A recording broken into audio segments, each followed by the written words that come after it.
Hello. Hello, everybody. Welcome to Afternoon Track 2. I hope you all are having a wonderful time and meeting lots of really beautiful humans and getting lots of interesting knowledge and information that you can take home to apply to your own lives and to your own businesses as you grow.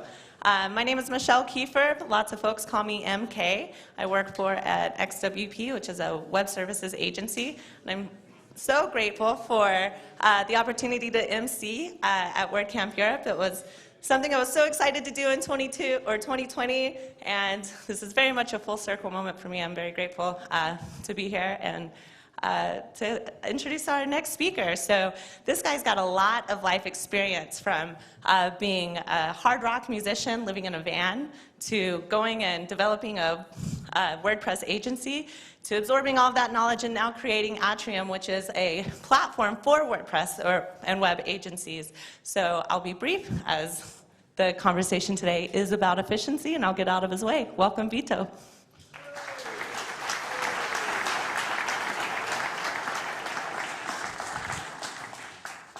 Hello, everyone.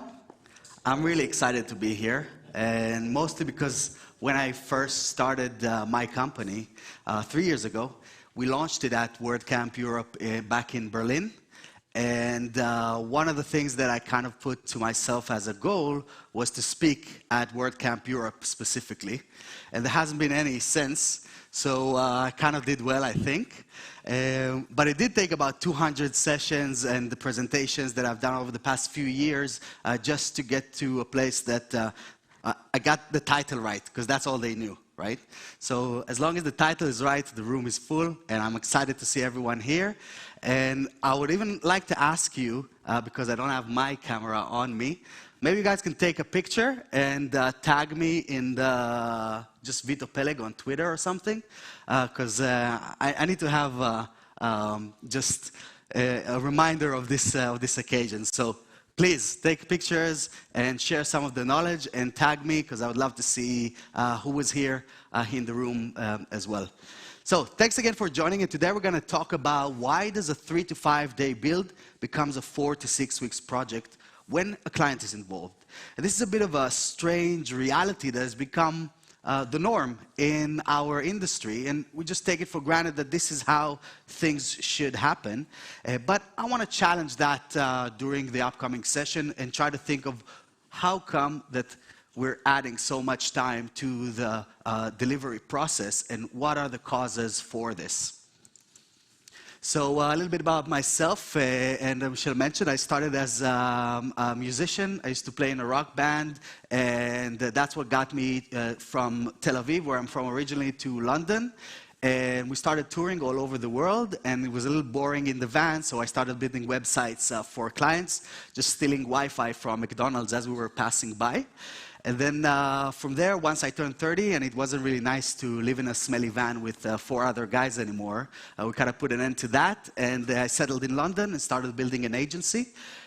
Grew pretty quickly, and we built a product that helped us internally to collaborate with clients, trying to really thinking about the true why as to why these challenges are happening with clients and all of those kind of things.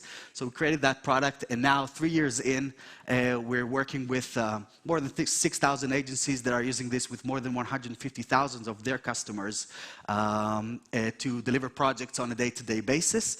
So what we did is, over the past year or so, we inspected a little more than 20,000 projects that went through our system to see what are the commonalities, what are the things that people did before, and what are they doing now, and how can things be a lot more efficient when it comes to delivering projects with clients. And I'm also a father to a little baby girl, version 1.7, still like this, and another one on the way. So, if you're joining us here today and you want to avoid being the bottleneck of the agency, or maybe you're feeling that some of the costs are spiraling out of control, I was there with both of these things, and maybe you're the first point of contact for your clients instead of them sending information right to your team or to your subcontractors or whoever is actually managing the work at your agency. And just I'm kind of like feeling like you need to babysit the whole operation day to day. And maybe just want to gain some kind of a scalable process that will allow you to run projects efficiently from start to finish, making sure that they're profitable and that the agency can actually run by itself, allowing you to build more recurring revenue through care plans, maintenance packages, and retainers, just by completing projects faster and accelerating what I like to call the referral flywheel. Because the faster we build, the faster we get to the final deposit of the initial project, the faster we can actually get the clients to refer the next client over to us, which is obviously the most reliable source for work for all of us in the industry. And so, I kind of gave it already on the first, on the title here, but I would like to ask you guys, how long does it take you to build a basic business website? And we're going to use this as a reference, just this basic business website. I'm talking about 5 to 10 small pages, you know, those type of small sites, but these principles apply to any scale or any size of project that we're delivering to clients. We're just going to use that tiny project that is really easy for us to build as an example. But would you guys agree? 3 to 5 days, something around that, on your own, no client, you have everything that you need, just you and your laptop, right? Yeah, we got some agreement in the room, some validation, that's cool. And then what happens when a client joins in the picture? How long does that take? Right? Just one client, one collaborator. So we're going from 3 to 5 days to an average, if everything goes well, 4 to 6 weeks. Am I right? Yeah? You guys with me? Crazy, right? So what the hell is going on here? This is actually the build time. Is the laser doing something? Yeah. Got it, there it is. This is the entire build time, but this is the span of the project. So look at how far I need to move my arm just to go through the waste that we have within our service delivery, right? That's 83%, more than 400% increase on the actual build. And you can imagine what that does to all of our profitability, and you can imagine why this correlates to those slim profit margins that a lot of agencies operate on, and not for a good reason, because there's a lot of place for optimization, a whole lot. And so all of this stuff, they usually happen because of, or that's how we perceive it, right? That's client delays. They're procrastinating, loads of back and forth, scope creep, they don't know what to do, we're not sure what they're talking about, the whole thing is a big mess. And when it comes to even something like gathering content and stuff like that, I had a client that we were waiting for more than a year just to get the about page, just that one page, right? So the whole thing is a mess. And the one thing that is common to all of those things is one word. Collaboration. That is what's driving this 83%, or that is what is lacking from this 83%. So, the 83% comprise of 3 main bottlenecks that happen within our agencies.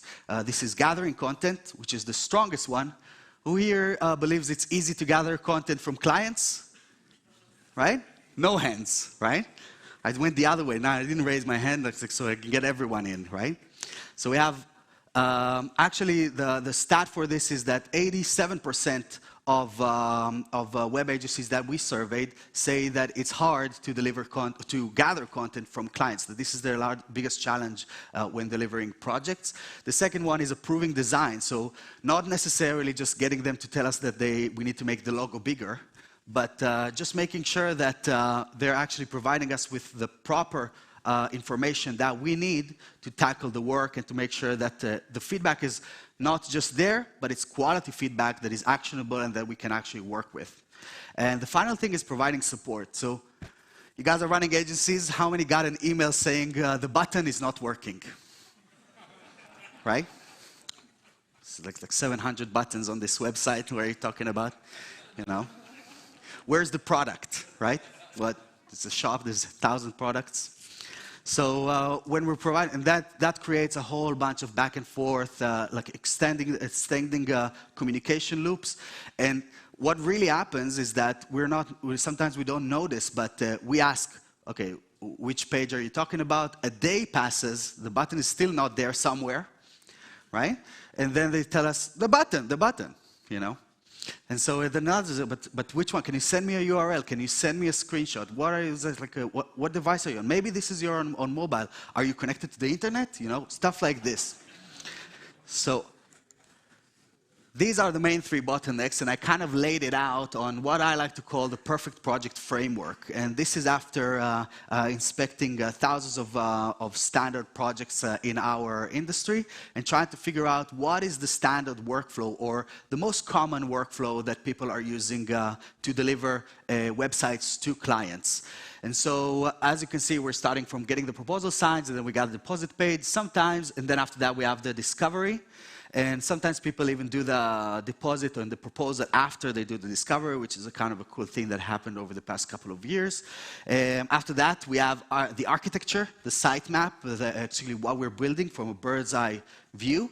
A lot of people skip this step, and this is one of the causes for challenges. And after this, we have wireframes and prototypes, which again, on the smaller projects, a lot of us tend to skip this stage as well and dive straight into the design.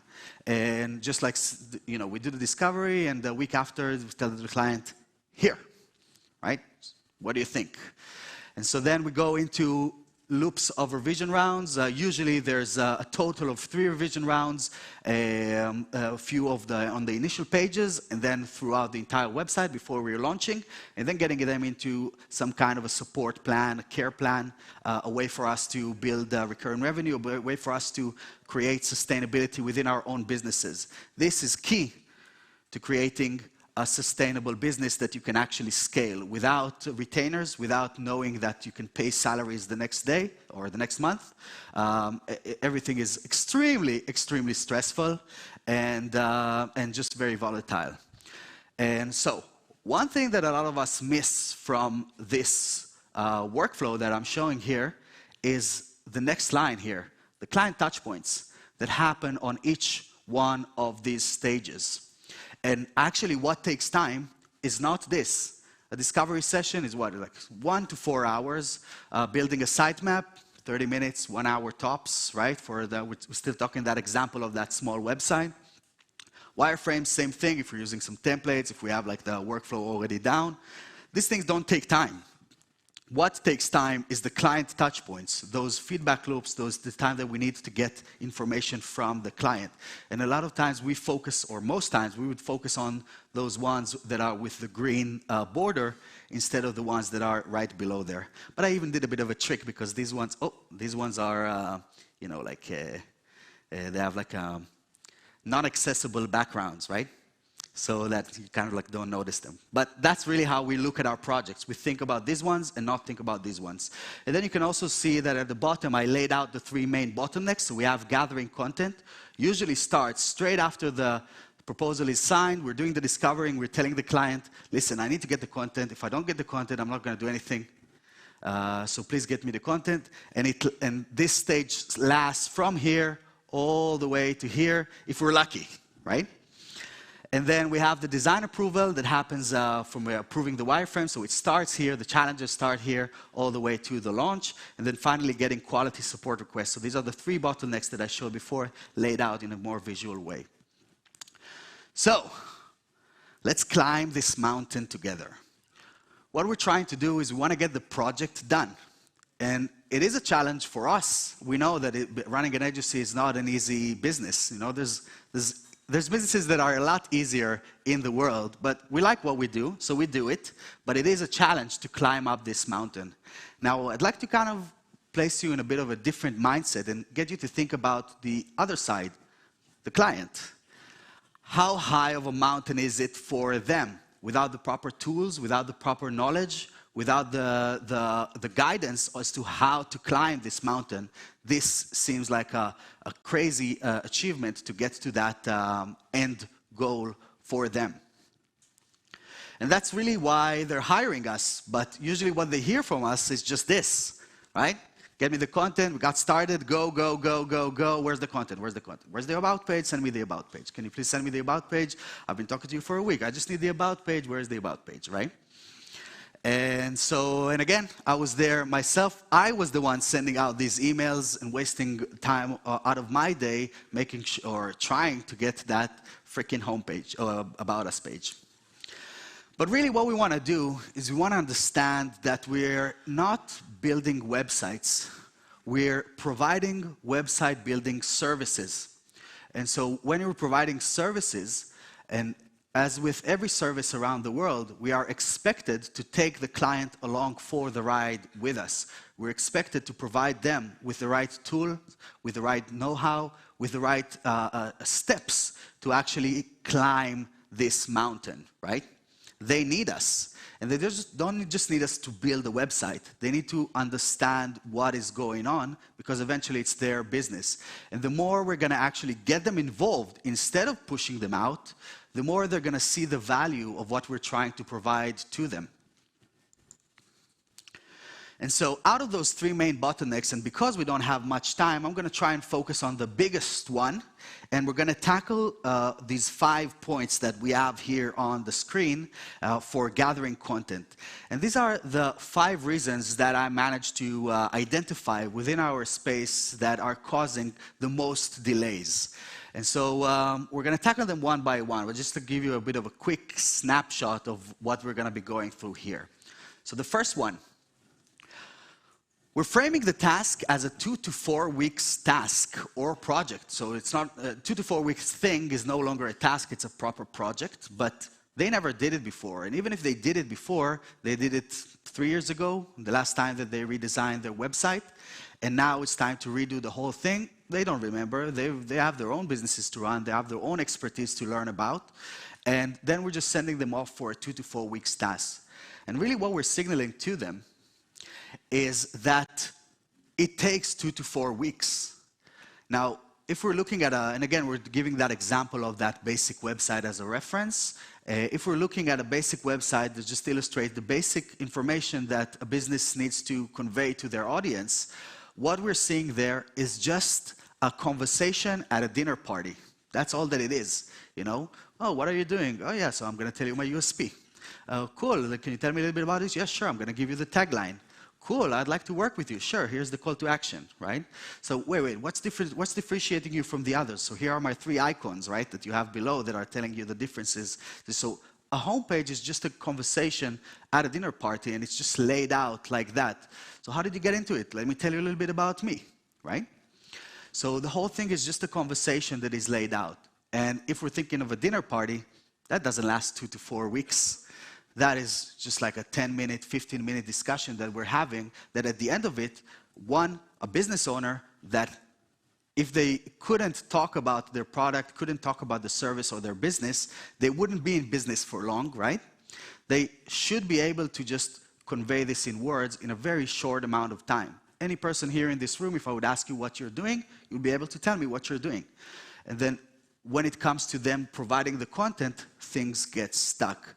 So what I would like to do first when it comes to framing a task as a 2 to 4 week task is recognize that it doesn't take 2 to 4 weeks. The reason why we're saying that is because we've been burnt so many times before that we're just giving them more time to complete something that they usually don't know how to do. But it doesn't take 2 to 4 weeks. So I'd like to kind of give you a really strong and powerful action point that you can adapt for every touch point that you have with client. Everything that you need from a client to do, you just frame it as a 2 days and a weekend. And the 2 days and a weekend is a bit of a magical string of words, because what it does, it gets people thinking when. It gets them to pull up their calendar and think, when am I going to do this over the next 2 days, or else I need to do this over the freaking weekend. So, and also it's going to flush out all the objections or all the challenges. Yeah, but I'm actually going on a holiday this week, so I can't do it over the next 2 days and the weekend, which you're better off knowing than wait for 4 weeks and then realize that the guy went off for 3 weeks on a holiday, right? So you can plan your workflow, you can plan your days. So 2 days and a weekend, you want to tighten the time frames to drive action and build momentum into the project. And of course, for the larger projects, you want to break down the requirements and still think of it in this frame of 2 days and a weekend. What can the client achieve within these short time spans? And eventually, this is again kind of a rule of thumb, but you want to think about this as, what can I say that will get them to open their calendar and block a time slot so that they can actually do this at a certain time? The next one, asking for content without any context or clarity. So who's been doing this? At the beginning of a project, we're doing our discovery, and we tell the client, who's doing the content? Are you doing the content? Am I doing the content? The client is like, yeah, I'll do the content, no problem. Okay, so I need the content from you, right? That's where it stays. There's no context as to exactly what that means. There's no clarity. We're just asking for the content, right? What does that mean? What does that really entails inside? Now, some of us even go a little further as to providing them with a blank Google Sheet or Google Doc, right? So, what I propose is, instead of doing the whole thing right at the beginning or just dropping them into a process that they don't know how to do, is actually doing this here, in this area. Wait, we got the laser going? Yeah, there it is. This is our client touch point where we want to ask for the content. We don't need much time because it doesn't take 2 to 4 weeks. We just need them to do it when they know how to do it. And what happens when they're doing it here, at this stage, is that they've gone through the discovery, everyone was excited, everything was awesome, and then we showed them the layout of the website through the architecture, very much like an architect would show you the blueprints or like the overview of the project. And then we're going to provide them with those wireframes that actually not just tell them what kind of pages we're going to have, but what is going to be the layout, so that they can actually see that this piece of content needs to be 1 sentence, and the other one needs to be 2 paragraphs, and a button call to action can't be 2 pages, right? So we want to make sure that they have this context, that they understand what is expected of them. Now, I know that a lot of us are still in this mindset of the content-first approach. I'm going to poke this concept for a minute here with you, because when the internet first started, and I built my first website, well, oh my God, 23 years ago, and back in GeoCities, if you guys remember that platform, back in my parents' place as a teenager, I had 1 hour a day to connect and take over the landline, right? And build a website, and websites used to look like what today is a blog post, right? It was just like some kind of a creative on top, and then you get like a chunk of text. That was, and maybe some images seeded out, you know, tiny like images throughout. Nowadays, that's not the case. Design drives the experience. So why do we need the content if design is driving the experience? Actually, the content should adapt to the user experience that we want to create when we're designing the website. We want to make sure that the content is snappy. And a lot of times, there's almost no content on modern websites. So, once we provide them with a wireframe, we're already driving the experience with the design, but we're also providing them the context and the clarity as to what they need to do, where they need to do it, and in what length. So you can use visual collaboration tools to add that clarity. It just so happens that this is our product here at Arim, and it allows you to just click everything and just leave those little annotations where the requests are. And I'm just going to skip that straight away, right? And so, next one, asking for content as soon as the project starts. So we talked a little bit about this, and I want to give you a bit of an analogy around this. So imagine that you go to a restaurant, and the waiter comes over to you and gives you the menu, and you look at the menu and everything looks awesome, and he's giving you the specials, and he's doing a bit of a discovery session with you to understand what you want to have for dinner, right? And so you can already see you have a bit of drool going out from the corner of your mouth, right? And you're ready to make a decision, you're ready to dive in. You tell him, okay, I'll have this, this, and that. He's like, all right, perfect. Please get me the ingredients, and I'll ask the chef to make it. Right? What do you mean? I can't do anything. I need the ingredients, and then I have the chef. He's waiting right there. You can see him right there. But he can't do anything until you actually go to the market and get me the ingredients to make the meal. Oh, and by the way, because you're already sitting here, if you're not gonna give me the ingredients, you still need to pay for the meal.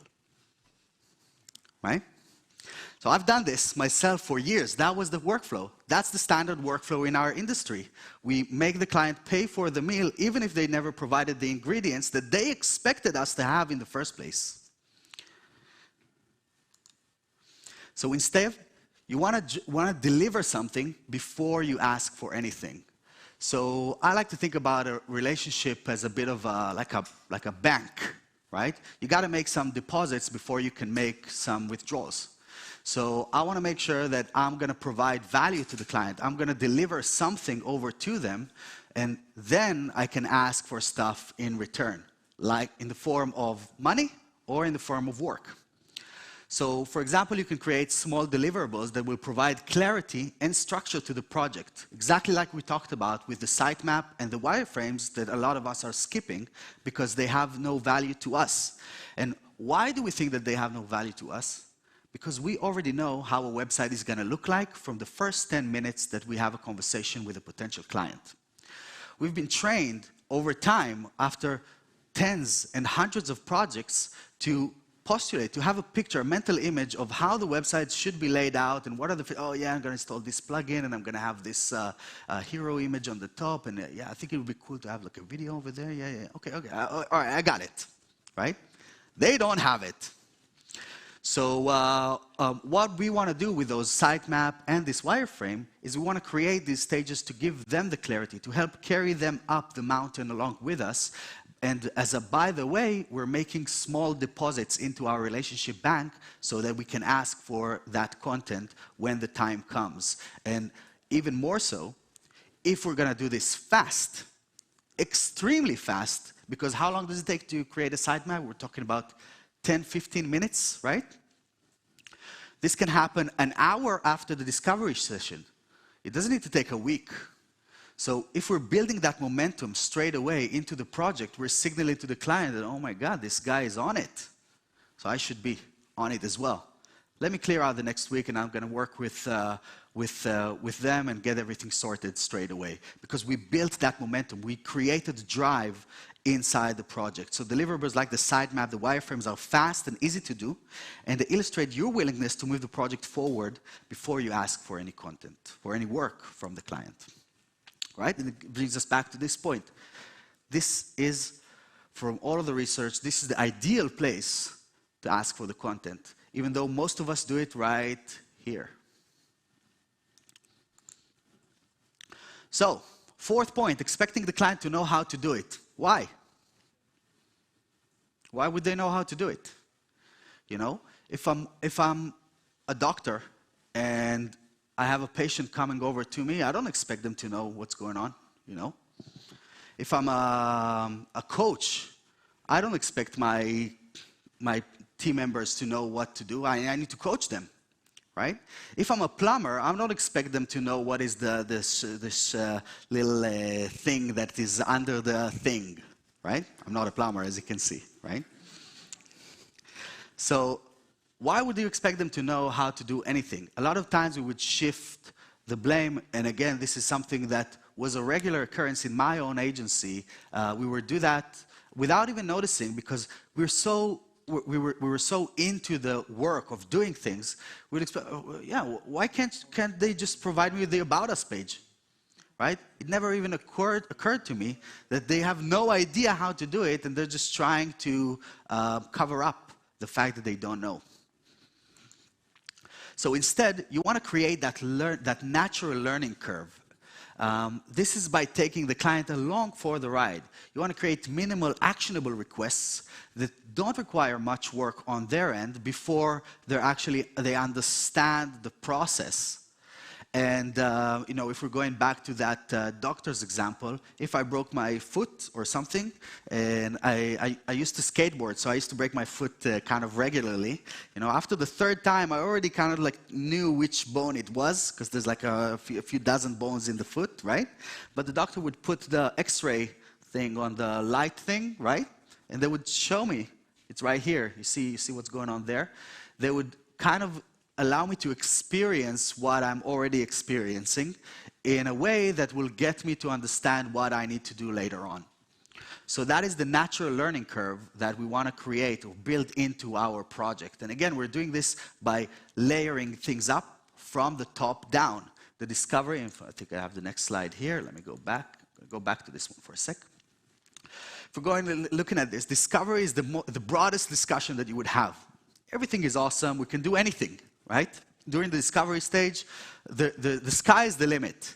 And then we're starting to ground things up a little bit with the architecture. So we're giving them an overview of how things are looking in exactly the same way that I'm giving you right here, right?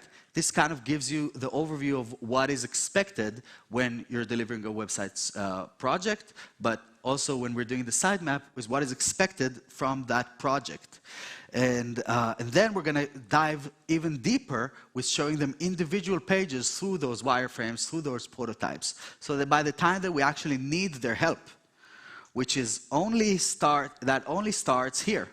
Where's the thing? Yeah, it only starts in this red circle. That's when they've already been through that natural learning curve and they understand what the hell we're talking about. They saw the X-ray.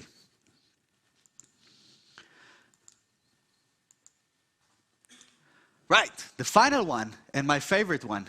Yeah, I have one more? One more, quick one. Threatening the client with a contract clause, right? So we were talking about this going to the restaurant, and if you decide to walk out right now, you're still gonna pay for the meal, right?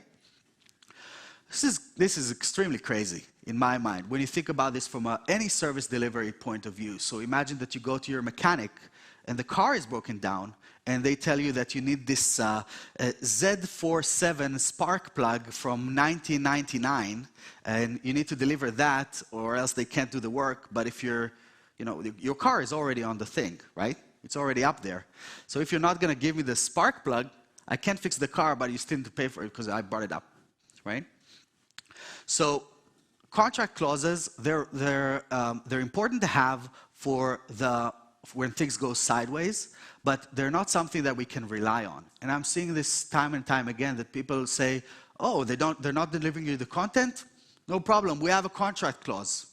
If you're pulling out a contract in any relationship in your life, it's already too late, right? You don't want to get there. You want to get the client. You want to get, and the initial project is the least profitable part of the entire relationship. You want to make sure that they are with you for years and years to come, and they're referring at least half a dozen customers over the next few years to you. So you don't want to get to the contract clause. You can have it, but you don't want to use it. So you need to do whatever you can before so that you don't need to even think about this. This is not the way to approach gathering content. Instead, you want to empower them with the tools and the knowledge, exactly like we've seen on this presentation. And we want to understand that our clients are relying on us to take them through the building process and deliver a complete product. They want the shoes and the laces. And we want to understand that, again, we're going back to the beginning. We're not building a website. We're providing a website building service. And this is really the key to the whole thing, instead of getting there.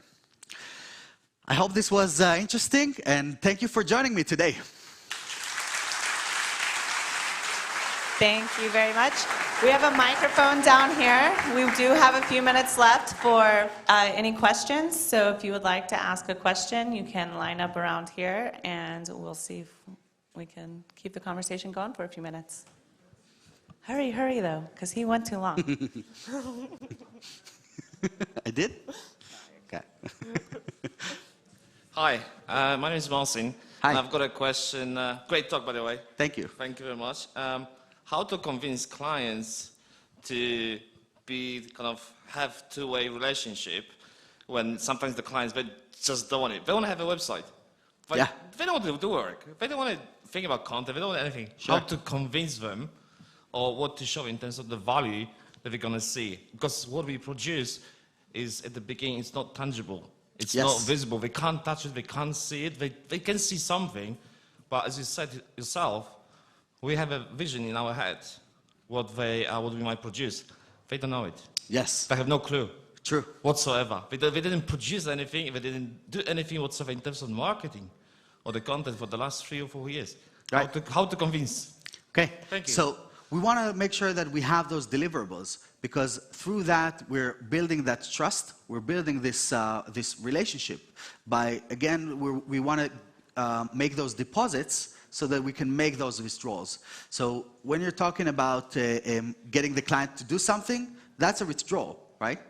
If I need you to do something, I would need to ask you to do it. And if I didn't provide you with value before, you probably wouldn't listen to me. So, so that's what we want to do. We want to make sure that we are giving more than we're taking, because the project starts at a minus. They made the first deposit in the form of a deposit, right?